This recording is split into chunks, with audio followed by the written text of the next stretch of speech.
বাংলাদেশের বাইরে পৃথিবীর বিভিন্ন প্রান্তে যেখান থেকে চ্যানেল আই দেখছেন আপনাদের সকলকে সাদর আমন্ত্রণ তৃতীয় মাত্রা দেখবার জন্য। সাম্প্রতিক নানা বিষয় নিয়ে কথা বলবার জন্য আমার সঙ্গে স্টুডিওতে রয়েছেন আমার বাবা আছেন একটি বেসরকারি বিশ্ববিদ্যালয়ের আইনের শিক্ষক এবং বিএনপি নেতা মোশাররফ আহমেদ ঠাকুর, এবং আমার ডানে রয়েছেন বাংলাদেশ সুপ্রিম কোর্টের আইনজীবী সৈয়দ মামুন মাহবুব।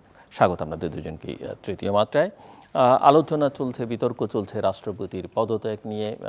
সম্ভাব্য রাষ্ট্রপতি কে হতে পারেন, কেমন রাষ্ট্রপতি আমরা চাই, এবং একই সঙ্গে এখন যিনি রাষ্ট্রপতির দায়িত্ব পালন করছেন তাকে কি বলা হবে, রাষ্ট্রপতি, অস্থায়ী রাষ্ট্রপতি না ভারপ্রাপ্ত রাষ্ট্রপতি?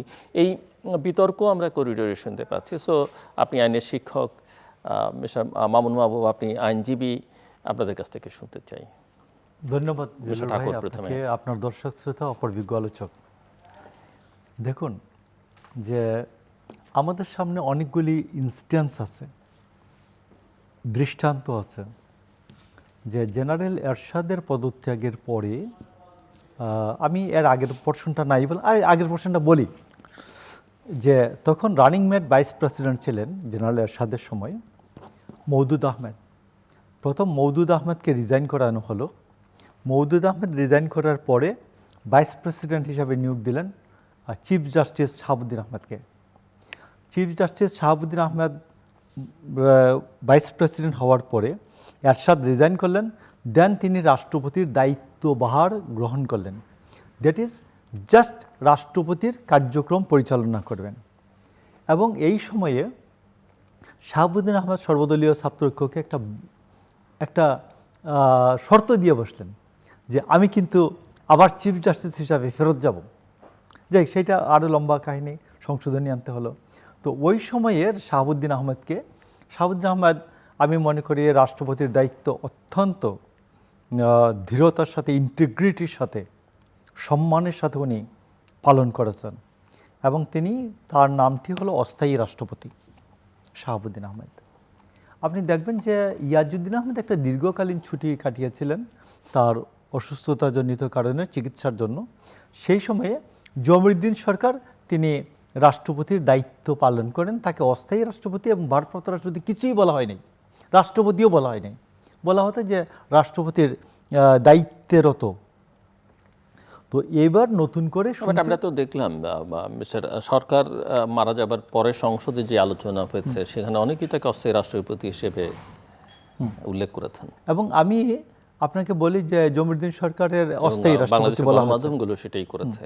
তো সেই ক্ষেত্রে আমি বলবো যে আপনাদের চিফ জাস্টিস যখন থাকেন না, তখন দীর্ঘ ছুটিতে যান বা একজন দায়িত্বে থাকেন, তখন তাকে কি বলা হয় আপনার কাছ থেকে জানবো। বাট আমি বলি যে এই প্রশ্নটা উঠবে কেন? বঙ্গভবনের অফিস থেকে বিভিন্ন সংবাদ মাধ্যমকে বলা হচ্ছে যে আপনারা রাষ্ট্রপতি লিখবেন। তো যখন বিভিন্ন সংবাদ মাধ্যম বা বিভিন্ন গণমাধ্যম তারা বলছেন যে এটা তো আরেকজন, ইনি তো রাষ্ট্রপতি ইলেক্টেড হন নাই, তো রাষ্ট্রপতি আমরা বলবো কিভাবে? তো এইটা নিয়ে ইলেক্টেড হওয়া, রাষ্ট্রপতি হিসেবে শপথ নেওয়া, অনেকগুলো শপথ নেন নাই, ইলেক্টেড হন নাই, তো সেই ক্ষেত্রে রাষ্ট্রপতি হবেন কিভাবে? তো আমি এইটা আমি যা বুঝি না যে এইটা 55 বছরের রাষ্ট্র, এইখানে নতুন করে এইরকম বিতর্ক, একবারেই বিষয়টা সেটেলড বিষয় নিয়ে বিতর্ক হবে কেন? এটা এক রকম বিএসএস একরকম দিচ্ছে, তারপরে আবার বিভিন্ন সরকারি গণমাধ্যম যেগুলো পিআইডি আছে, আদার্স যারা আছে তারা ভারপ্রাপ্ত বলছেন। এবং ভারপ্রাপ্ত শব্দটি আমাদের দৃষ্টান্তের মধ্যেও নাই, কনভেনশনের মধ্যেও নাই, এবং সংবিধানের মধ্যেও নাই। তো এইটা নিয়ে আমার মনে হয় একটা সেটেলমেন্ট হয়ে যাবে হয়তো। এটা সেটেলমেন্ট যারা আমাদের আইনজ্ঞ আছেন তারা কিভাবে বলেন, এইটা আমি মনে করি।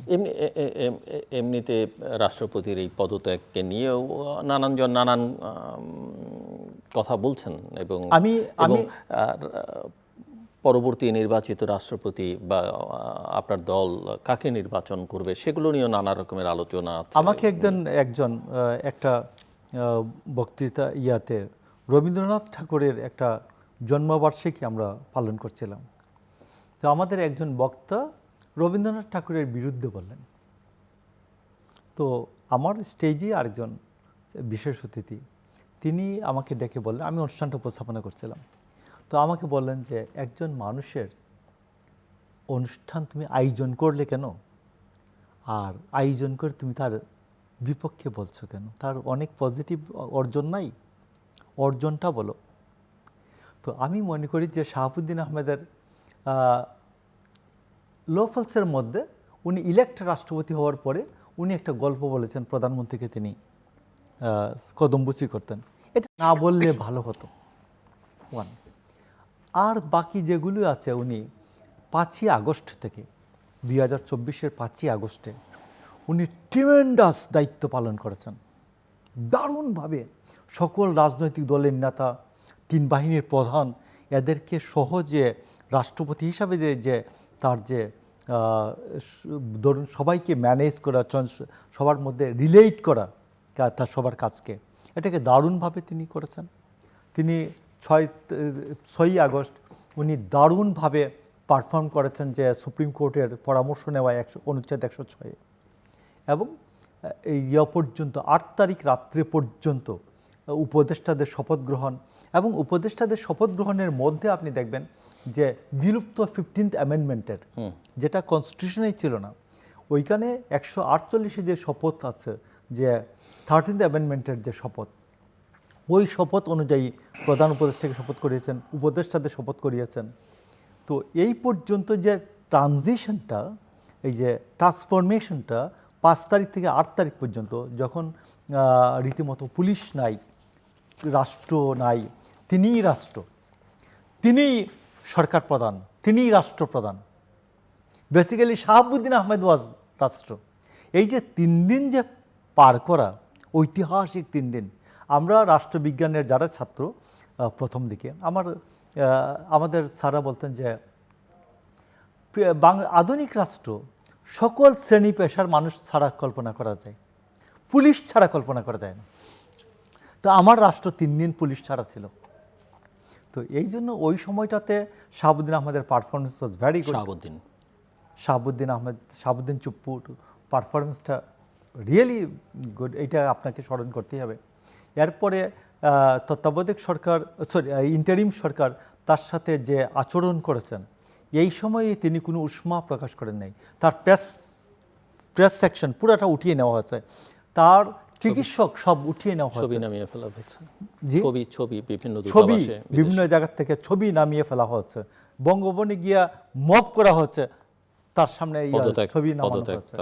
তো এইগুলি যে হয়েছে, উনি দারুণভাবে, যেহেতু বিচারকদের তো কথা বলেন না, বিচারকরা কথা না বলে অভ্যস্ত, শাহাবুদ্দিন আহমেদ কিন্তু কোনো দেন নাই, রিয়েকশন দেন নাই, শাহাবুদ্দিন এই রিয়েকশন দেন নাই।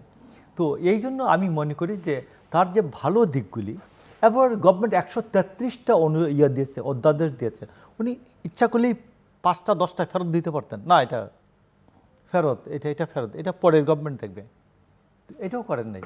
এবং বেসিক্যালি আপনাকে একটা নতুন শব্দ আমার কাছে মনে হচ্ছে বলি আর কি, যে ইন্টারিম গভর্নমেন্ট, তত্ত্বাবধায়ক সরকারের সময়, যে অন্যান্য সময় যে কিং ক্যানট ডু রং, রাজা ভুলের শিকার হন না, আমাদের রাষ্ট্রপতি ভুলের শিকার হন না। তত্ত্বাবধায়ক সরকারের সময় কিন্তু রাষ্ট্রপতি একেবারেই নিয়মতান্ত্রিক রাষ্ট্রপতি থাকেন না, কারণ ওই উপদেষ্টারা তার উপদেষ্টা, রাষ্ট্রপতির উপদেষ্টা, এবং ওই সময়ে রাষ্ট্রপতি একটি উপদেষ্টা পরিষদের মাধ্যমে দেশের সরকার পরিচালনা করেন। বেসিক্যালি বাস্তবতা তো এটা। তো এই জন্য আমি আপনাকে বলছি যে শাহাবুদ্দিন 3টা সরকার, শেখ হাসিনার ফ্যাসিস্ট আমল তিনি পার করেছেন, তিনি ইন্টারিমের সময় পার করেছেন, এবং একটা ডেমোক্রেটিক গভর্নমেন্ট পার করেছে, ডেমোক্রেটিক গভর্নমেন্টের সময় পার করেছেন 5 মাস, এবং এই 3টা গভর্নমেন্টের ট্রানজিশনটা তিনি স্মুথলি পার করেছেন। তো ফর দ্যাট রিজন আমি মনে করি শাহাবুদ্দিন চুপ্পুকে, আমার মনে হয় তাকে কিছু ভালো মার্ক দিয়ে আলোচনা করা উচিত। তার ফ্যাসিস্ট আমলের নিয়োগটা, তার যে দুর্বলতা, এবং ফ্যাসিস্ট আমলে যে এই গল্প বলা ইলেক্ট রাষ্ট্রপতি হওয়ার পরে এটাকে মার্জনা করে দেওয়া যায়। পরবর্তী রাষ্ট্রপতি আমি আপনাকে কৌতূহল আছে মানুষের, সবাই বুঝতে চায়, জানতে চায় পরবর্তী রাষ্ট্রপতি সম্বন্ধে। তো আপনি কমেন্ট করেন এবং বরঞ্চ। না, উনি তো হ্যাঁ, ওনার কাছে হ্যাঁ, যাচ্ছি আর কি। আমরা এটাই আমি আপনার আপনাকে কাছে। বলি যে রাষ্ট্রপতি তো বেসিক্যালি আমাদের পার্লামেন্টারি ফর্ম অফ গভর্নমেন্টে বেসিক্যালি সংসদ নেতাই তো সব কিছু।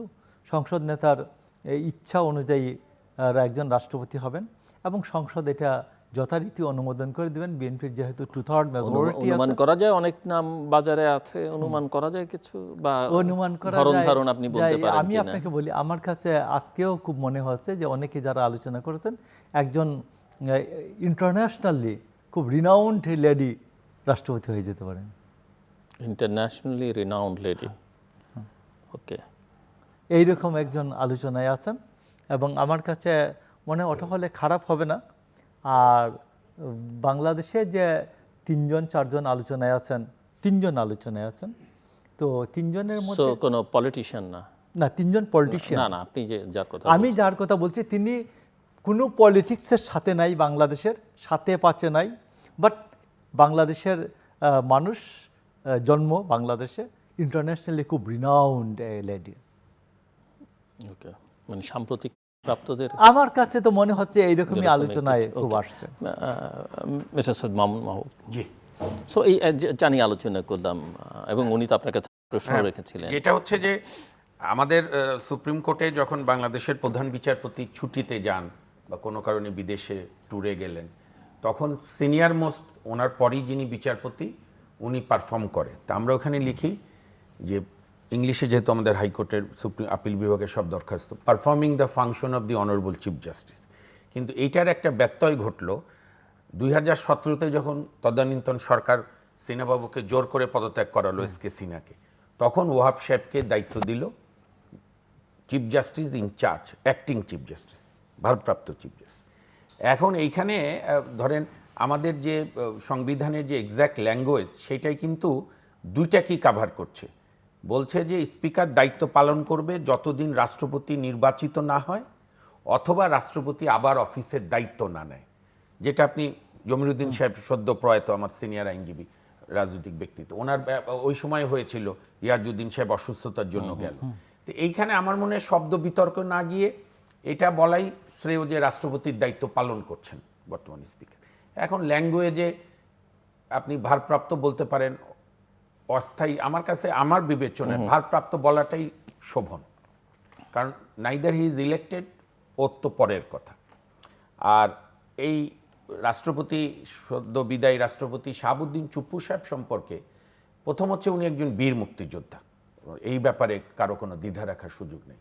এবং আমাদের বর্তমান সংসদে বিরোধী দল বা তরুণদের দলগুলোর যে অন্যরা হয়তো অন্য কারণে অপোজ করে, আমার দৃষ্টিতে শাহাবুদ্দিন চুপ্পু সাহেবের অনেক এও থাকতে পারে আগেকার আমলের নিয়োগ প্রেক্ষিত, কিন্তু এদের একটা মানসিক যন্ত্রণা ছিল যে এখনও এত কিছুর পরও একজন মহান মুক্তিযোদ্ধা, বড় মুক্তিযোদ্ধা রাষ্ট্রপতির দায়িত্বে, কিন্তু তাদের লাভ হয়নি, কারণ আপাতত যিনি দায়িত্বে আছে তিনিও আরও খেতাবপ্রাপ্ত মুক্তিযোদ্ধা। তো আমি আমার পূর্ববর্তী শ্রদ্ধেয় বক্তার সঙ্গে একমত যে 5 আগস্টের পর থেকে ইউনূস সাহেবের জামানায় যে মেন্টাল ট্রমা ওনার ওপর গেছে, উনি যেটা অ্যাবজর্ব করতে পেরেছে, এই কৃতিত্ব তাকে দিতে হবে। ধরেন সে যদি এত টেনশন সহ্য না করে পদত্যাগ করে ফেলতো, তাহলে তো আরও প্রলং হতো, ডেমোক্রেটিক প্রসেসও এত দ্রুত আসতো না, কারণ বাই দিস টাইম তো ইউনূস সাহেবের উদ্দেশ্য আমরা বুঝে গেছি। তো সে ইভেন বর্তমান সরকারের সিনিয়র মন্ত্রী, স্বরাষ্ট্রমন্ত্রী, যিনি পার্লামেন্টে আমাদের সম্মানিত সংসদ নেতার পক্ষে বক্তব্য দেয়, উনি তো ওপেন বলেছে যে আমরা নির্বাচন আদায়ের জন্য অনেক দাবিও বলেছি যে আমরা পালন করব, পার্লামেন্টই বলেছে। তো সেদিক দিয়ে শাহাবুদ্দিন চুপ্পু সাহেবকে কৃতিত্ব দিতেই হবে। আর ওনার পদত্যাগ নিয়ে আমার কাছে মনে হয়েছে যে একেবারে হোলিস্টিক, বলে না, সুপার ডেমোক্রেটিক কালচার তো আমাদের এখনো আসেনি, যে আমার যে সরকার তা আমার ভিন্ন মতের একজনকে রেখে আমি করব। ইভেন ভারতে এত বছর ধরে চলছে, ভারতে তো রাষ্ট্রপতিদের নিয়ে অনেক সমস্যা হয়েছে। আমি বরং এইটাকে এইভাবে দেখতে চাই, নানা সমালোচনা সত্ত্বেও, যে তারেক রহমান সাহেব স্যানিটিকে কামব্যাক করিয়েছে। এই যে একটা প্রেসিডেন্টকে অন্যায়ভাবে সরানো না করে ওনার চিঠির উপর বেসিস করেই যেটাই ঘটুক, উনি অনেকগুলো রিজনিং বলেছে, মানে উভয় পক্ষের আলোচনার ভিত্তিতে এইটাই আমরা চাই। একটা বলে না, মানে আদর্শ কথা, we have agreed two disagree. এই ক্ষেত্রে এটাই মনে হয় হয়েছে, যে ঠিক আছে কোনো কারণে হয়তো সরকারও চাইছে, সরকারও চাইছে যে উনিও বুঝতে পেরেছেন যে হওয়া উচিত। উনি যে একটা জাতীয় দৈনিকে ডিটেল ইন্টারভিউ দিল ইউনুস জামানার চলে যাওয়ার পর, বর্তমান সরকার আসার পর। তারপরে আমি এবং আমাদের সিনিয়র আইনজীবী মহসিন সাহেব ওনার সঙ্গে দেখা করতে গিয়েছি, কারণ আমার ওনার সঙ্গে একটা পরিচয় ছিল। উনি যখন দুদকে ছিল, আমি দুদকের লয়ার ছিলাম। আবার আমার বাবার সঙ্গে একসঙ্গে পাবনা অঞ্চলে মুক্তিযুদ্ধ করেছেন উনি। আমার বাবা তখন সরকারি কর্মকর্তা ওখানকার, তো সেই কারণে উনি স্নেহ করেন। তো তখন উনি বলেছিল যে, বর্তমান প্রধানমন্ত্রীকে উনি বলেছিলেন যে যখন আপনারা মনে করবেন। তো ওই সময় প্রধানমন্ত্রী বলেছিল আপাতত নাই। এটা প্রধানমন্ত্রীর প্রিরোগেটিভ থাকতেই পারে। তো সেদিক দিয়ে আমি মনে করি যে শাহাবুদ্দিন সাহেবের এই 5 আগস্ট থেকে 12 ফেব্রুয়ারি পর্যন্ত ওনার অবদান, ওনার কৃতিত্ব, ওনার সাহসকে জাতি শ্রদ্ধা জানাবে, অবশ্যই। নানা দ্বিমত সত্ত্বেও। আর দোষগুণ তো থাকেই, কিন্তু উনি যে সাহস দেখিয়েছেন এবং দৃঢ়তা দেখিয়েছেন। এবং ডক্টর মোহাম্মদ ইউনূস সাহেব তো ওই যে ইংলিশের কথা আছে না, don't hit below the belt, উনি তো বিলো দ্য বেল্টে চলে গিয়েছে। আপনি তো বলছেন উইং, প্রেস উইং নিয়ে গেছে, ট্রিটমেন্ট দিতে দেয়নি, ঈদের নামাজ পড়তে অ্যালাউ করেনি।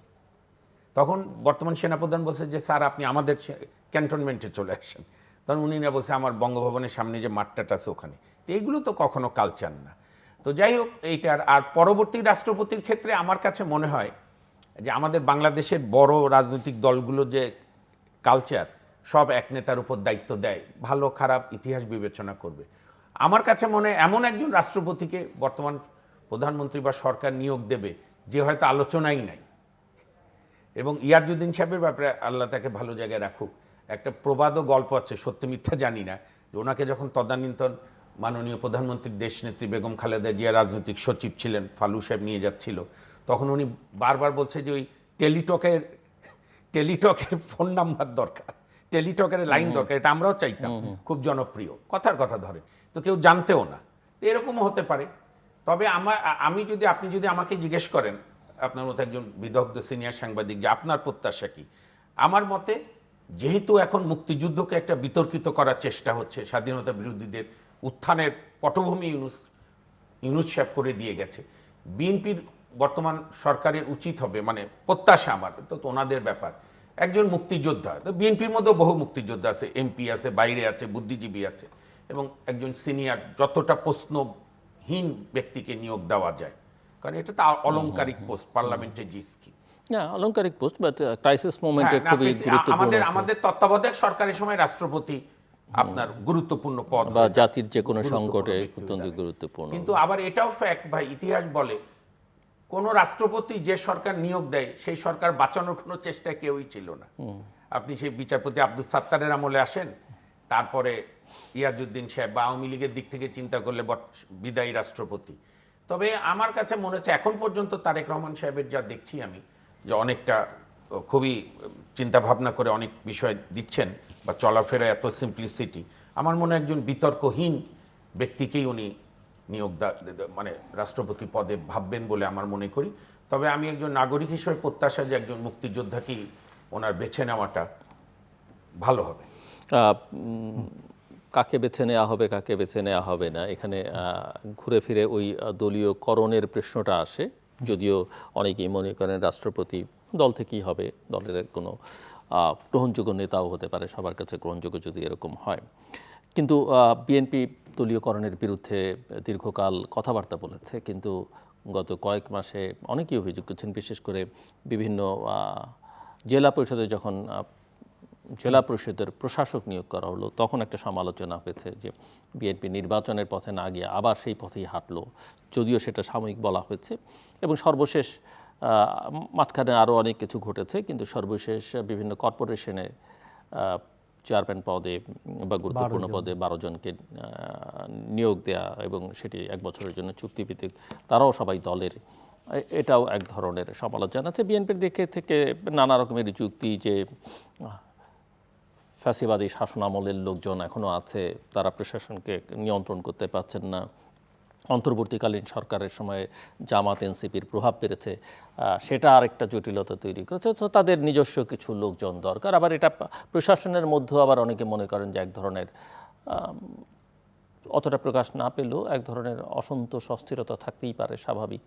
আবার সেখানেও আবার যেহেতু অনেকেই আবার চুক্তিভিত্তিক নিয়োগ দেওয়া হচ্ছে পুরনোদের ফিরিয়ে এনে, তো সব মিলিয়ে একটু আপনার কাছ থেকে বুঝতে চাই যে এই দলীয়করণের চক্র বা বৃত্ত থেকে কি বাংলাদেশ বেরোতে পারবে না? ধন্যবাদ আপনাকে।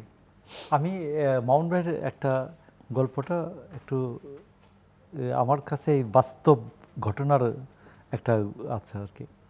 তো এটা ইয়াজউদ্দিন স্যারের নিয়োগটার সময় রাত্রে 8টা সাড়ে 8টা হবে ওদিন, তারিখটা যাই হোক, সেটা 2002 সালের দিকে। হারিস চৌধুরী ম্যাডামের রুম থেকে আসলেন। ম্যাডামের রুমে বেশ কয়েকজন সিনিয়র মিনিস্টার। তো আমরা এর আগে থেকেই শুনতেছিলাম যে মুন্সিগঞ্জ এলাকা থেকে, বিক্রমপুর এলাকা থেকে একজন খোঁজা হচ্ছে, যে ডক্টর বি চৌধুরী স্যারকে গেলেও ওই এলাকার লোকজন যেন অসন্তুষ্ট না হয়। তো ওই প্রথম বিবেচনা হচ্ছে ইয়াজউদ্দিন স্যার সম্পর্কে বিক্রমপুর অঞ্চলের একজন মানুষ, নির্দোষ, কোনো বিতর্ক নাই একটা। তো হারিস চৌধুরী আসলেন তার অফিসে, আমি তার উল্টা দিকে বসা। তো উনি এসেই প্রথম ডিএমপি কমিশনারকে বললেন যে ওনার এখানে একটা ডক্টর ইয়াজউদ্দিনের সাহেবের বাড়ি অ্যাড্রেস আছে কিনা। বললো স্যার আমি বের করতে পারবো। তো তারপরে উনি বলেন যে এখনই একটা চৌকি বসান, ওনার বাসায় কেউ যারা যাবেন তারা রেজিস্টার সই করে যাবেন, বেরোবেন রেজিস্টার সই করে, একটা চৌকি বসান। তো ডিএমপির কমিশনার তিনি বলছেন উনি তো স্যার খুব ভালো মানুষ, ওনার বাসায় কোনো সমস্যা হয়েছে স্যার? বলছে আপনাকে যা বলছি ওটা আগে পালন করেন, আপনার সাথে পরে কথা বলা যাবে। ইয়াজউদ্দিন স্যারকে ফোন করছেন, এই ফোনটা রেখেই ইয়াজউদ্দিন স্যারকে ফোন করলেন। স্যার বলতেছেন একেবারেই, হারিস বাবা তোমাকে কত বললাম, আমাকে একটু টিএনটির আরেকটা লাইন দাও, আরেকটা লাইন দাও। ছেলেটা ওই ইন্টারনেট নিয়ে বসে থাকে, আমি কোথাও ফোন করতে পারি না। তো বলছে হারিস বলছে স্যার আপনার কত ফোন লাগবে? বলছে তুমি আমার সাথে ফান করছো, তুমি আমার সাথে ফান করছো। তো উনি বলেন যে স্যার কত টেলিফোন লাগবে? তো বলেন স্যার আপনার নামের স্পেলিংটা তো আছেই আমাদের কাছে, এটাতে কোনো সমস্যা আছে কিনা, এই স্পেলিং, আপনার বাবার নামের স্পেলিং 1 2, আর এরপরে বলেন যে স্যার আরেকটু গল্প টল্প করে তারপর উনি ঘটনাটা বললেন যে স্যার আপনি প্রধানমন্ত্রী সিদ্ধান্ত নিয়েছেন তার কলিগদের সাথে আলোচনা করে যে আপনি রাষ্ট্রপতি হবেন। তো উনি পরের দিন উনি পত্রিকায় বলেছিলেন, স্বপ্নেও ভাবিনি, ইত্তেফাক পত্রিকায় একবারে সম্ভবত ব্যানার হেডলাইন করেছিলেন, স্বপ্নেও ভাবিনি। তো ইয়াজউদ্দিন স্যার কে স্যারের কাছ থেকে যে প্রত্যাশাটা ছিল, সেই প্রত্যাশা অনুযায়ী যে আব্দুর রহমান বিশ্বাস যে ধীরতা দেখিয়েছেন, বন্দুকের মুখে যে ধীরতা দেখিয়েছেন, ট্যাঙ্ক কামান আসছে 9 ডিভিশন থেকে, তো সেইটাও উনি তা ওই সময়ের মধ্যেও আপনি দেখবেন যে আমাদের স্বরাষ্ট্রমন্ত্রী, স্বরাষ্ট্র উপদেষ্টা ছিলেন আব্দুল মতিন, তার একটা লেখা আছে 86-র ব্যর্থ অভ্যুত্থান, 96-এর ব্যর্থ অভ্যুত্থান, ওটাতে আপনি দেখবেন ডিটেলস আছে, সুবিদ আলী ভুইয়া এবং কি বলে আমাদের মতিন কীভাবে ঘটনাটা ফেস করেছেন, তো এবং আব্দুর রহমান বিশ্বাস কী ধীরতা দেখিয়েছেন। তারা দুইজন বলছিলেন যে যে ময়মনসিংহর যে আইনুদ্দিনকে নেক্সট সেনা প্রদান করার জন্য, বাট আব্দুর রহমান বিশ্বাস ওই ফাঁকে কথা বলে ফেলছে তার সাথে। তো বলছে আরে কি সাহেব আপনার বলতেছেন, ও বলে যে আমি সেনা প্রধানের এখনো কমান্ডে আছে, হবে না। তো যাই এটা যে এই যে ফেস করার যে সাহস এবং ঘাবড়ে না যাওয়া, যে ঝামেলার সময় যে সাহস না হারানো, এইগুলা কিন্তু রাজনীতিবিদদের এবং আপনাদের লয়ার জজ সাহেবরা কিন্তু রিয়েলি ট্যাকেল করতে পারেন। তো আমি আপনাকে বলি যে রাষ্ট্রপতি এমন একজন হওয়া দরকার যিনি যে কোনো ঝামেলাপূর্ণ সময়, যে সংকটকালীন সময়ে তিনি দৃঢ়তা দেখাতে পারেন। এটাকে আমি আব্দুর রহমান বিশ্বাসকে নিয়ে অনেক কথা বলুক, আব্দুর রহমান বিশ্বাস যে ওই দিন যে 17ই মে 1996 এই সময় যে তিনি যে দায়িত্বটা পালন করেছেন, এটা তো অসাধারণ। তো এই জন্য আমি আপনাকে বলছি যে আমাদের পরবর্তী রাষ্ট্রপ্রধান কে হবেন, এই ক্ষেত্রে আমি মনে করব যে অবশ্যই তারা চিন্তা রাখবেন তারা চিন্তা রাখবেন যে কোনো সংকট, hope for the best, think for the worst, খারাপ সময়ে তিনি কীরকম পারফর্ম করবেন, এইটা আমার প্রশ্ন ছিল দলীয়করণ সংক্রান্ত। দলীয়করণ আমার প্রশ্ন ছিল। দলীয়করণ হচ্ছে Politicization. আমি আপনাকে বলি দলীয়করণ তো আমি যদি দেখি যে মামুন ভাই আর আমি একই নাম্বার পাই, তো আমি তো তারেক রহমানের কাছে প্রত্যাশা করব যে মামুন ভাইকে না দিয়ে, যেহেতু আমি দীর্ঘদিন দলের সাথে আছি, আমাকে বেছে নেবেন। আর আমি যদি 10 পাই আর মামুন ভাই 20 পায়, তো সেই ক্ষেত্রে তো আমার যোগ্যতা এই ক্ষেত্রে তাহলে প্রশ্ন হচ্ছে যে এই জায়গায় এক ধরনের যাচাই বাছাইয়ের অবশ্যই থাকতে হবে, এক অবশ্যই ধরনের একই ক্ষেত্রে যদি একই যোগ্যতা সম্পন্ন একটা প্রসেস থাকতে হবে। একই যোগ্যতা সম্পন্ন ব্যক্তি যদি প্রসেসের বাইরে যেগুলো আমরা হচ্ছে দেখলাম সেগুলো তো একই প্রসেসের যোগ্যতা বাইরে। সম্পন্ন ব্যক্তি যদি হন, তাহলে দলের কর্মীটাকে তো বিবেচনা করা যেতেই পারে।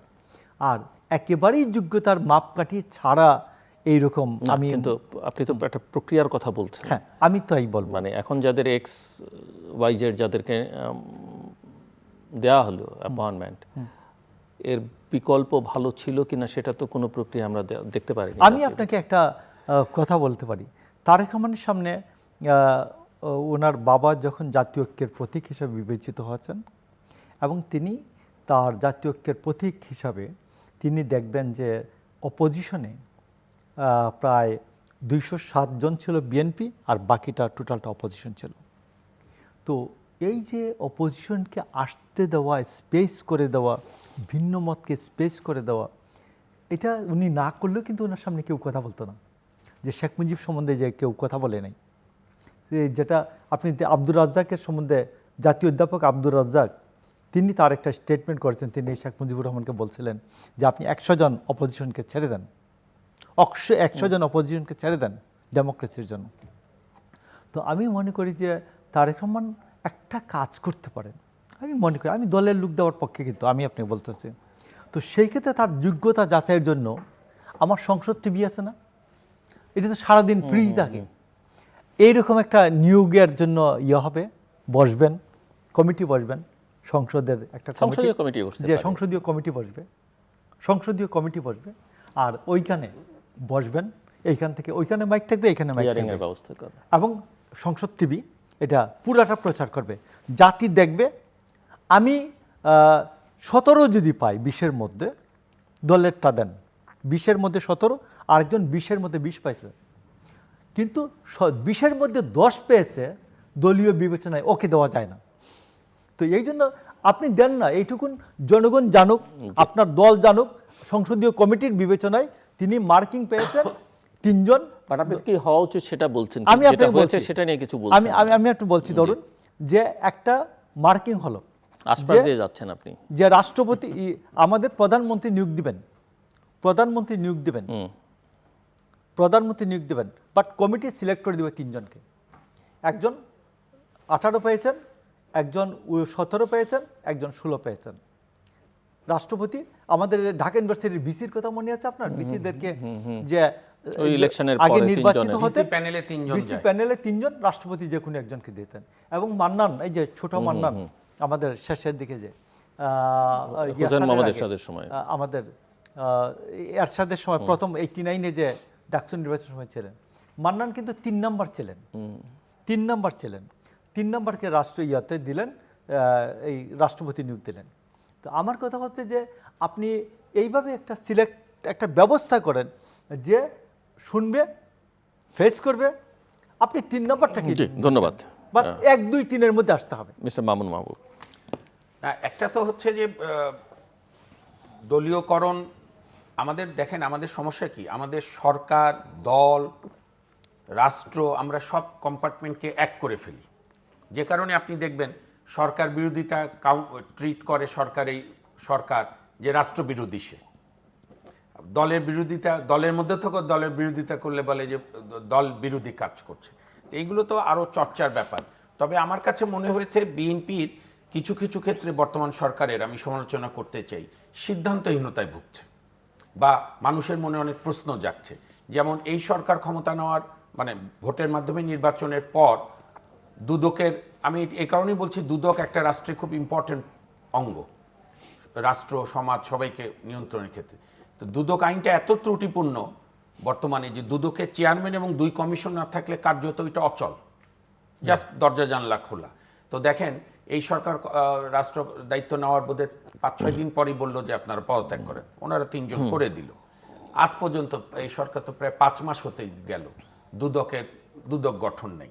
ধরেন আমরা সর্বোচ্চ আদালতে প্র্যাকটিস করতে গিয়ে দুদকের লয়ারও বিপদে পড়ে, ওকালতমা দিতে পারে না, ইনকোয়ারি হয় না, বা অনেক লোক বিনা বিচারে জেলে আছে, দুদক কোনো অ্যাকশন মানে দুদক কোনো জানাতেও পারে না, অন্যান্য ইনকোয়ারি তো বন্ধই আছে। যার ফলে এখানে হয়তো আমার বিএনপির বন্ধুরা বলবে যে সার্চ কমিটি করে দিয়েছি, তো সেই সার্চ কমিটিকেও তো তাগাদা দিতে হবে। তারপরে আমাদের আপিল বিভাগ কার্যত অচল, যেখানে 11 জন থাকার কথা 4 জন আছে। কোনো কারণে একজন সদ্য বিচারপতি গত সপ্তাহে কোথাও বোধহয় অসুস্থতার জন্য আসেনি বা বাইরে গিয়েছিল, আপিল বিভাগে 2 জন বিচারপতি বসেছে, ফলে অনেক মামলা কমে গেছে, মামলার জট। তো এইগুলোতে এখন ধরেন অতীতের তো দোষ গুণ মিলেই সব সরকার সব দল, আমি এভাবে বলি, যেভাবেই বলি না কেন, মানে কিছু ভালো গুণ সবারই থাকে। বিএনপির এখন সিদ্ধান্ত নিতে হবে যে আমরা কি অতীতের মতো করেই চলবো না কিছু নতুনত্ব আনবো। আমরা কি আমাদের সরকারের সমালোচনা সত্যিকার অর্থে সহ্য করব কিনা। আমরা আমি খুব মৌলিক কয়েকটা পয়েন্টে বলছি, আমরা বিচার বিভাগকে স্বাধীনভাবে কাজ করতে দেব কিনা। আপনার মনে আছে জিল্লু ভাই, খুব নামকরা লয়ার যে ভারতবর্ষের শান্তিভূষণ, যিনি ইন্দিরা গান্ধীকে আনসিটেড করেছিল, ওনার একটা ইন্টারভিউ পড়েছিলাম আমি আজ থেকে অনেক বছর আগে। উনি বলেছিল যে এই উপমহাদেশ বা যে কোনো দেশে হাজার স্বাধীনতা দেন, সরকার প্রধান যদি না চায় কোনো প্রতিষ্ঠান স্বাধীন থাকবে তাহলে স্বাধীন থাকে না। এবং উনি উদাহরণ দিয়েছিল, জওহরলাল নেহরু চেয়েছিল বলে ভারতের কিছু গণতান্ত্রিক প্রতিষ্ঠান দাঁড়িয়েছিল, কিন্তু তার কন্যা ইন্দিরা গান্ধী তো প্রতিষ্ঠানগুলো ভাঙলো, অনেকগুলো নষ্ট করার চেষ্টা করলো, আর মোদি তো করছেই, আমরা দেখছি নরেন্দ্র মোদী। ফলে এইখানে হাজার আইন করেন আপনি, যাই বলেন, সরকার প্রধান এবং সরকার যদি মনে করে যে না বিচার বিভাগ প্রশ্ন করুক, বিচার বিভাগের সঙ্গে আমার একটা ইন্টেলেকচুয়াল ডিসপিউট থাকুক, বুদ্ধিভিত্তিক দ্বন্দ্ব, আমরা কি করব, বিচার বিভাগ সুচারু দৃষ্টি পালন করবে। কিংবা ধরেন 2018 প্রধান বিচারপতি একজন হওয়ার পরে সাবেক প্রধান বিচারপতি সৈয়দ মাহমুদ হোসেন, উনি আবেগে বলেই ফেললো, অর্থাৎ সিনহা সিনড্রোমের পরে, যে নির্বাহী বিভাগ, আইন বিভাগ আর হচ্ছে আপনার বিচার বিভাগ সমন্বয় করে না চললে দেশের উন্নতি হবে না। অ্যাজ ইফ উনি chief engineer roads and highways. আরে আপনার তো উন্নয়নের টেনশন না, আপনি দেখবেন সরকার প্রতিটি নাগরিক আইন অনুযায়ী করছে, চেকস অ্যান্ড ব্যালেন্স, সেই মন্টেস্কুর তত্ত্ব, সেপারেশন অফ পাওয়ার। তো এইটার ক্ষেত্রে বিএনপিকে আরো আন্তরিক হতে হবে। কারণ আপনি দেখেন শেখ হাসিনা সবই তো কন্ট্রোলে চলে এসেছিল, আর্মি তার, বিচার বিভাগ তার, পুলিশ তার, নির্বাহী বিভাগ তার, পুলিশ তার, সবাইকে তুমি করে ডাকে, অভিজ্ঞ, তার উপরে কেউ নাই। কিন্তু যখন ধুরমুর করে পড়া শুরু করলো তো খতিব পর্যন্ত পালিয়ে গেল, তাসের ঘরের মতো। আর আরেকটা জিনিস কিন্তু আমি, যেহেতু আমাদের ঠাকুর ভাইয়ের সঙ্গে দীর্ঘদিন আমরা একসঙ্গে টকশো করি বা অনেক আন্দোলনে ছিলাম, মানুষ কিন্তু কিছুদিন পরেই মেলাবে যে আপনি আমাদের জন্য কি করলেন, অতীতেরা কি করেছে। কারণ একটা বিষয় আপনাকে চ্যালেঞ্জ রাখতে হবে, সে দুর্নীতি করেন আর আমরা নানা তত্ত্ব দিতে পারি, কিন্তু মানুষ যখন রাস্তা দিয়ে পার হয় তখন দেখে যে ওই আমলে এইগুলো হয়েছে, বর্তমানে কি হচ্ছে। আর তার সঙ্গে যদি আমি অতটা গভীরভাবে দেখিনি, 12টা প্রতিষ্ঠানে 12 জন ত্যাগী নেতাকে দিয়েছে। আমার এক্ষেত্রে একটা মনে, আমি আওয়ামী লীগ আমলে বলেছি, এই জন্য অনেকে গোস্বা করেছিল, যে কিছু কিছু রাষ্ট্রীয় প্রতিষ্ঠানকে ডাম্পিং স্টেশন বানানো যাবে না। আপনি ধরেন যে নেতাকে ভালো জায়গায় দিতে পারেনি তাকে আরো অন্য জায়গায় দেওয়া যায়। যেরকম আওয়ামী লীগ আমলে কিছু লোককে বিচারপতি বানিয়েছিল যাদের কোনো ডান বাম জ্ঞান নেই। তো বিএনপি যেন এই ভুলগুলো না করে। যেমন এই 12টার ক্ষেত্রে আমার বলতে দ্বিধা নাই, ওনাদেরকে আরো অন্য জায়গায় প্রোভাইড করা যেত, একটু অভিজ্ঞতারও তো ব্যাপার আছে, প্রশাসনকেও। তো এই জন্য আমি মনে হয় যে বিএনপিকে এবং সিদ্ধান্ত নিতে হবে। আমার একটা বই পড়েছিলাম ভাই অনেক আগে, সেখানে বলেছিল যে what is the symptom of A competent authority. তো ফার্স্ট ক্রাইটেরিয়া হচ্ছে কুইক ডিসিশন। সেটা কিছু ট্রায়াল অ্যান্ড এরার হতে পারে, কিন্তু আমরা কিন্তু বিএনপির মধ্যে কুইক ডিসিশন দেখছি না। এই যে ঝুলে থাকা বা সময় নেওয়া, যত আপনি অস্বচ্ছতা করবেন, দেরি করবেন, মানুষের মনে কিন্তু তত সন্দেহ জাগবে। সেখান থেকে বিএনপির, কারণ বাঙালি আর কতবার স্বপ্নভঙ্গ সেই যে শুরু থেকে, কারণ এইবার বিএনপির তো অনেক প্রত্যাশা তাদের কাছে, অনেক আকাঙ্ক্ষা, নাগরিক সমস্যা, এবং আমার কাছে মনে হয়েছে যে কথা বলার চাইতে বিএনপির উচিত, যেমন গ্যাস সংকট একটা রিয়েল সংকট হয়ে দাঁড়িয়েছে ঢাকা শহরে, Indeed. সাংঘাতিক রান্নার সময়গুলোতে, এখন মাঝরাতে রান্না করছে, তো এইগুলোকে অ্যাড্রেস করতে হবে। আর ওই কার্পেটের নিচে ময়লা ফেলার যুগান নাই, সমস্যা হলে বলবে, কারো ত্রুটি থাকলে বলবে, ব্যবস্থা নেবে, এটাই আমি বিএনপির কাছে প্রত্যাশা করি। থ্যাংক ইউ মিস্টার ঠাকুর। জি, আমি আপনাকে আমি একজন রাজনৈতিক কর্মী হিসাবে আমার মনস্তত্ত্ব এবং আমার সহকর্মীদের মনস্তত্ত্ব নিয়ে একটা কথা বলি। যেমন আমরা বিভিন্ন বিষয় যখন মনে হতো যে এই বিষয়টা আলোচনা হচ্ছে আমাদের মধ্যে, আমরা ম্যাডামের সাথে শেয়ার করতে চাইতাম আমি যে বিষয়টা চিন্তা করছি। দেখা গেল অনেক সময়ই ম্যাডাম এটা বলতেন, ইয়াস এটা তো একটা ভালো জিনিস, আবার উনি বলতেন যে না ঠিক না, যাও এত বিরক্ত করো না। তো আমি দুটাতেই খুশি হইতাম। আমার আইডিয়াটা ছিল আমি যা চিন্তা করছি আমার নেতাকে আমি তা জানাতে পারছি কিনা, কমিউনিকেট করতে পারছি কিনা। আমি কমিউনিকেট করে খুশি। হিসাবটা হলো এরকম। আমাকে যে ম্যাডাম বকা দিয়েছেন বা আমার সহকর্মীকে বকা দিয়েছেন, আমরা কিন্তু এত খুশি যে কমিউনিকেশন হচ্ছে। আমি তো জানার আমার দায়িত্ব হচ্ছে, আমি তো ঘুমাতে পারি না যে আমার কাছে এই আইডিয়াটা আছে, আমি ম্যাডামকে জানাইতে চাই। তো এই যে আমার দায়িত্ব, কিন্তু আমি রিল্যাক্স, আমি জানানোর পরে কিন্তু আমি রিল্যাক্স। আপনি দেখবেন যে আমার পার্টির অনেক সহকর্মী আছে, ম্যাডাম যদি একবার জিজ্ঞেস করেন কেমন আছো, 6 মাসের জন্য চার্জ, মানে সাবেক প্রধানমন্ত্রী দেশনেত্রী বেগম খালেদা জিয়া একটা ছেলেকে উনি জিজ্ঞেস করছেন কেমন আছো, লোক জিজ্ঞেসও করে নাই, দেখ স্যার তাকিয়েছেন, ও এতে 1 মাসের জন্য চার্জ, ও জীবন দিয়ে দেবে এই 1 মাস। জিজ্ঞেস করছে তুমি কেমন আছো, 6 মাস জীবন দিয়ে দেওয়ার জন্য প্রস্তুত। তো এই যে বিষয়টা হচ্ছে, আমি এখন আসেন, আমি বাংলাদেশের জনগণের বিষয়টা, আমার জনগণও কিন্তু খুব প্রত্যেকেই, আপনি রিক্সায় উঠবেন কথা বলবেন, উঠবেন, এই যে আমাদের উবার, তারপর আদার্স সিএনজি, এরা কিন্তু প্রত্যেকে আমি দেখি যে বিশেষ করে 5ই আগস্টের পরে প্রত্যেকেই দেশ নিয়ে কিন্তু চিন্তা করে। আপনি দেখবেন পার্লামেন্টে কে কি বলছে, আপনি দেখি নাই পার্লামেন্ট ওই সেশনটা, ও বলতে পারে ওই দিন যে উমুক যে কথা বললেন, এই কথাটা তো এইভাবে না বললেও হতো। তো এই যে বিষয়টা, আমার আইডিয়াটা এই জন্য আমি আপনাকে বলছি যে জনগণ জানতে চায় আমেরিকায় রাষ্ট্রদূত আপনি কাকে দিয়েছেন। আপনি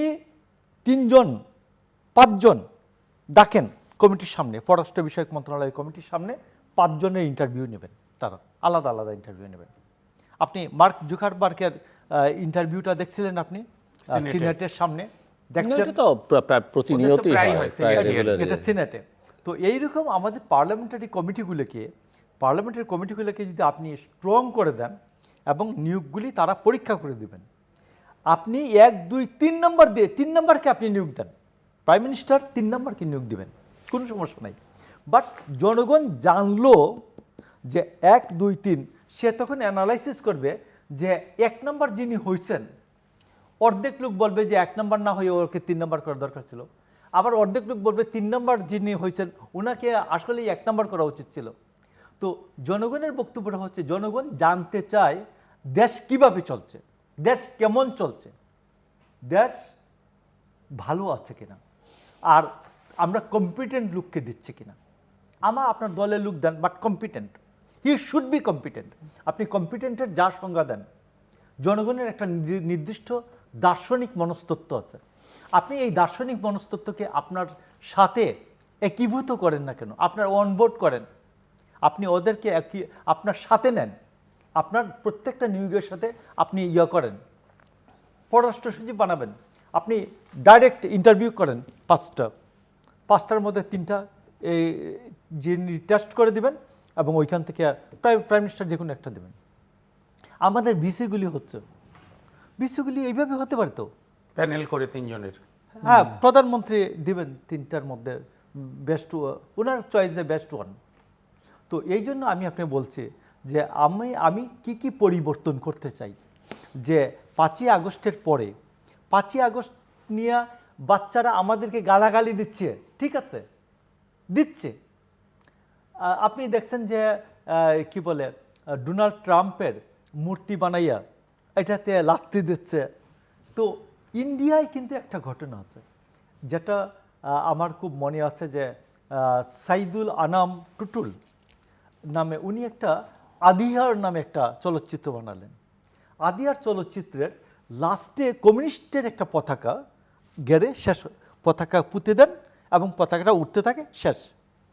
বাংলাদেশের সেন্সর বোর্ড এটা বলল যে কাট, উনি বললেন না, উনি প্রধানমন্ত্রীর কাছে ওটা করলেন, প্রধানমন্ত্রীর কাছে আপিল করলেন। প্রধানমন্ত্রী একজনকে দায়িত্ব দিলেন এবং তিনি বললেন যে তুমি পুরো জিনিসটা দেখে আসো। আমরা প্রজেকশন রুমে দেখলাম এফডিসির। আমি বললাম ওই সময়ের জন্য এই পতাকা যেতে পারে, এতে তো সরকার বিরোধী কোনো কিছু হওয়ার নাই। সেন্সর বোর্ড বললো এটি সরকার বিরোধী হবে, কমিউনিস্ট বিপ্লবের প্রতীক।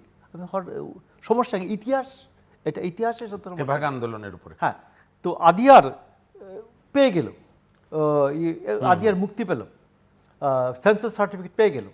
তো আমার বক্তব্যটা হচ্ছে যে আমি কি বলে প্রধানমন্ত্রীর বিষয়গুলিকে কত ট্রান্সপারেন্ট করা যায়, জনগণের সামনে উন্মুক্ত করা যায়।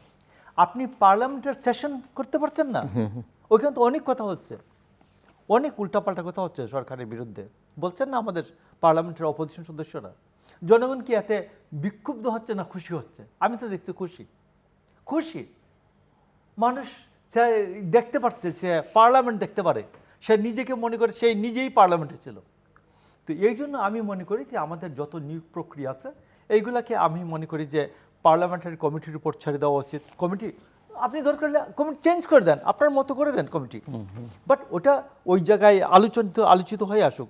দেখুক কোন লোকটা পররাষ্ট্র সচিব হবে, দেখুক কোন লোকটা জনপ্রশাসন যিনি হতে পারছেন না অ্যাসপিরেন্ট, তিনিও বুঝতে পারছেন যে তার চাইতে কোয়ালিফাইড লোক আছে, এবং এবং এখানে তো অনেক রকমের দুর্বলতা থাকে, অনেক কিছু পার্লামেন্টারি কমিটির সামনে আসলে সবকিছু খোলামেলা ভাবে আলোচনা হবে। একজন প্রশ্নবাণী জর্জরিত হবেন এবং তিনি উত্তর দেবেন, উত্তর দিতে পারবেন না, এটাও জনগণ দেখলো। যিনি খুব ভালো উত্তর দিতে পেরেছেন এটাও জনগণ দেখলো। এরপরে আমি যাকে দিলাম ওইটা জনগণ পছন্দ করুক। 50% তো আমাকে যারা ওন করে এরা তো দেখবে, আমার বিরুদ্ধে থেকে পেছনে গিয়ে আড়ালে আবডালে তো বলতে পারবে না কিছু। তো এই জন্য আমি মনে করি যে কিছু চেঞ্জ তো দেখাতে হবে আমাকে। এই চেঞ্জগুলি, প্রধানমন্ত্রী হেঁটে যাচ্ছেন, প্রশংসিত। প্রধানমন্ত্রী খোলামেলা চলছেন, প্রশংসিত। প্রধানমন্ত্রী লোকজনকে জড়িয়ে ধরছেন, প্রশংসিত। প্রধানমন্ত্রী গাড়ির বহর কমিয়ে দিচ্ছেন, এটা প্রশংসিত হচ্ছে। বাট আমি আপনাকে বলি ফাইনালি প্রশংসা হোক, ডেলিভারি করতে হবে, বাট ফাইনালি ডেলিভারি করতে হবে। আমার অর্থনীতি, আমার প্রশাসন, আমার সামাজিক নীতি প্রথা সব কিছু ডেলিভারি করতে হবে, এবং স্ট্রং ডেলিভারি হওয়া চাই, তড়িৎ ডেলিভারি হওয়া চাই, সময় দিয়া না। আমার হাতে সময় আছে আর মাত্র 55 মাস। আমি কাউন্টডাউন এখন থেকেই করতে চাই। 55 মাস সময়ে আর কি করতে পারি। সো আমরা ফাইনাল রাউন্ড 5 মিনিট করে ক্লোজিং রিমার্কস হচ্ছে যে ক্ষমতাকে প্রশ্ন করতে হবে। ক্ষমতা এমনি মানুষকে সেই প্রশ্ন কে করবে? সেই প্রশ্ন তো করবে নাগরিক সমাজ, জনগণ, পার্লামেন্টে বিরোধী দল, বিচার বিভাগ স্বাধীনভাবে। আর আমি আমার নিজের একটা উপলব্ধি যে আমাদের জনগণও বা ধরেন যার ভোটাররাও, আমরা দিন শেষে নাগরিক থাকি না, আমরা ভোটার হয়ে যাই। ভোটার থেকে দলীয় কর্মী হওয়া ভালো, কিন্তু দলবাজ হয়ে যাই। যে না, দল যখন এটা করছে, নিশ্চয়ই আওয়ামী লীগ আমলে আমরা দেখেছি, এর আগে বিএনপির আমলে দেখেছি, এখনও এইটা হওয়া যাবে না। জনগণকে নাগরিক থাকতে হবে। বিএনপি সরকারের ভুল থাকলে সেইটা প্রশ্ন করতে হবে। এবং রাষ্ট্র, এই যে আমরা খুব আপনার আলংকারিকভাবে বলি article 7, all power belongs to people, জনগণই সকল ক্ষমতার মালিক। তো মালিককে তো ভোটের পর আর 5 বছর আমরা কেউ ডাকিও না, মালিকরাও আপনার তৎপর হয় না। ফলে নাগরিকদের, এবং আরেকটা জিনিস যেটা আমার পূর্ববর্তী শ্রদ্ধেয় বক্তা বলছিলেন, আমি বেশ কিছুদিন আগে ভাই একটা দেখেছিলাম, সিনেটে আমেরিকার কিন্তু বাইরে যাই সাম্রাজ্যবাদী হোক, ইনার ডেমোক্রেসি কিন্তু অসাধারণ, ওর আশপাশে কেউ নেই। ভারতে রামাচন্দ্র গুহা বলেছেন, প্রখ্যাত ইতিহাসবিদ বাঙালি, যে ভারতে হচ্ছে 50% গণতন্ত্র, ওনার ইন্ডিয়া আফটার গান্ধী বইতে, যে ভোটটা হয় আর যাই হোক 5টা বছর পর পর, বাকিগুলো ক্ষয়িষ্ণু। কিন্তু আমেরিকার ইনার ডেমোক্রেসি দেখার মতো। অনেক স্ট্রং। এবং আমি দেখেছি এক বিচারকের নিয়োগ আটকে গেল ওই সিনেটের ল কমিটিতে যখন গেল, কোন আমলে উনি মহিলা সম্পর্কে খুব একটা আপত্তিকর মানে মেল শোভেনিজম থেকে মন্তব্য করেছিল। ইয়েল ল স্কুল থেকে মাস্টার্স করা, এক্সেলেন্ট ট্র্যাক রেকর্ড, অ্যাটর্নি ছিল ওদের যে ডিস্ট্রিক্ট অ্যাটর্নি, উনি আমেরিকান সুপ্রিম কোর্টের লয়ার হতে, জজ হতে পারলো না। আর আমাদের এখানে তো গত 55 বছরে জজ কিভাবে হয় এটাই আমরা নিজের আইনজীবী থেকেই তো বুঝতে পারি না। আমরা এই জন্য বলেছিলাম যে আপনি জজ বানাবেন বিচার বিভাগের, আপনি প্রশাসনে নয়, তাও একটা বিসিএস আছে, একটা সিস্টেমে কিছুটা এক্সামিনেশন হয়, আপনার ছাঁকনি হয়, আপনি বিচারপতি 15 জনের নাম দিয়ে দেন যে আমরা এই 15 জন সম্ভাব্যকে বিচারপতি নিয়ে ভাবছি। তার কারো বিরুদ্ধে অ্যান্টিডিসেন্ট যাই থাক বা অতীতে জমা দিয়ে প্রকাশ্যে বলছি না, প্রধান বিচারপতি এবং যে কমিটি তাদের কাছে জমা দিক, তারা দেখুক। নালে হয় কি, বিচারপতি নিয়োগ হওয়ার পর জানা যায় এই। আর একটা রাষ্ট্রের বিচার বিভাগের কাজে, আমি দর্শকদের সুবিধার্থে আপনার এই বহুল আলোচিত জনপ্রিয় অনুষ্ঠানে, বিচার বিভাগের কাজ হচ্ছে অঙ্কের মাস্টারের মতো। আপনি বাসায় আপনার সন্তানের অঙ্কের মাস্টারকে তো যত্ন নেন, অন্য টিচারকে যাই খেতে দেন, অঙ্কের মাস্টারকে স্যান্ডউইচ, মিষ্টি। কারণ অঙ্কের মাস্টার যদি ছেলের সঙ্গে বা মেয়ের সঙ্গে বসে ভিডিও গেম খেলে, তো দিন শেষে মাস্টারও ফেল, ওর ছেলেও ফেল, বাপ মায়ের টাকাও নষ্ট। এটাই আমাদের সরকারগুলো বুঝতে পারে না, মনে করে আমার লোক খুঁজতে হবে, আমার আপনার সাবসার্ভিয়েন্ট জুডিশিয়ারি লাগবে। এই সাবসার্ভিয়েন্ট জুডিশিয়ারি যদি শেখ হাসিনা না রাখতো, আমি একটা হাতে উদাহরণ দিই, তাহলে আপনার শেখ হাসিনার হয়তো পতন অন্য কিছুতে হতো। কারণ অ্যাপিল বিভাগের ওই জজ ইজি স্টে দিত। আমাদের নিয়মই আছে, কোনো আইন বা নোটিফিকেশন বাতিল করলে হাইকোর্ট আপিল বিভাগ স্টে দেয়, এটা কাস্টম। কিন্তু ওই চেম্বার জজ দেননি, মুক্তিযোদ্ধার কোটা, আমি যদি এটা স্টে দিই আমার ভবিষ্যতে নিয়োগ ঝামেলা হবে। ফলে বিএনপিকে এই অগ্নি পরীক্ষায় পাশ করতে হবে, বিচার বিভাগকে স্বাধীন থাকতে দিতে হবে। ধরেন উপাচার্যদের প্যানেল, এইটা নয় আরো কিছুদিনের প্রত্যাশা একটা তো থাকবে। আর ওই যে আপনাকে সিদ্ধান্ত নিতে হবে, আপনি কি প্রতিশোধ নেবেন নাকি রাষ্ট্র চালাবেন, আপনি প্রতিশোধের বিচার করবেন না ন্যায় বিচার করবেন, আপনি 15 বছরের দুঃশাসনের কথা বলবেন, কিন্তু সেই বলে আপনি আবার দুঃশাসন চালাবেন কিনা, এইটা আপনাদের সিদ্ধান্তের ব্যাপার। জি, মিস্টার ঠাকুর। আপনি দেখুন যে প্রতিশোধের প্রশ্নটি মাননীয় প্রধানমন্ত্রী তারেক রহমান বলেছেন যে এখন যে কন্টিনেন্টাল হসপিটাল, এটা আগে ইউনাইটেড হসপিটাল ছিল, ওনার থেকে 200 গজ 79 নম্বর রোডের বাড়ি থেকে 200 গজ দূরত্বে ম্যাডামের দেশনেত্রী খালেদা জিয়ার এক রাতে খুব শারীরিক অবস্থা খুব খারাপ হলো এবং তাদের কাছে অ্যাম্বুলেন্স চাওয়া হয়েছিল, তারা অ্যাম্বুলেন্সটা দেয় নাই। এভার কেয়ারে যাবেন, এই জন্য তারা অ্যাম্বুলেন্স দেবে না, তারা বললো এভার কেয়ার থেকে আনাই নেন। তো এভার কেয়ার থেকে বসুন্ধরা থেকে গুলশান যাওয়া তো 15 মিনিট আধা ঘন্টা 40 মিনিটের ব্যাপার, তো দেয় নাই। তো এটা কি আমরা এখন, প্রধানমন্ত্রী তারেক রহমান বলেছেন যে আমি এটা কি এটার প্রতিশোধ নিব? নিশ্চয়ই না, আমাদের হাতে সময় নাই। আমার তো পজিটিভ কাজ করার, দেশের জন্য কাজ করে যে সময় দরকার, ওই সময়টাই তো নাই। তো সেই জন্য আমরা প্রথমত প্রতিশোধের রাজনীতি, আমি এটা বিপক্ষে, তারেক রহমান বিপক্ষে, পার্টি বিপক্ষে। কিছু কিছু ক্ষেত্রে যে হয় না তা তো না, আপনার সাথে আমার জমি নিয়ে ঝগড়া আছে, আমি এই ফাঁকে আপনাকে আওয়ামী 200 ট্যাগ দিয়ে মোটামুটি একটা গণবিপ্লব আপনার বাড়িতে করাই দিলাম, অসুবিধা কি? তো এইটি হয়েছে, তো এইটা সামাল দিতে হচ্ছে। আমি একদিন বলছিলাম, ম্যাডাম 90 সালে কিভাবে এই মব সামাল দিলেন, এক ঘটনায় সামাল।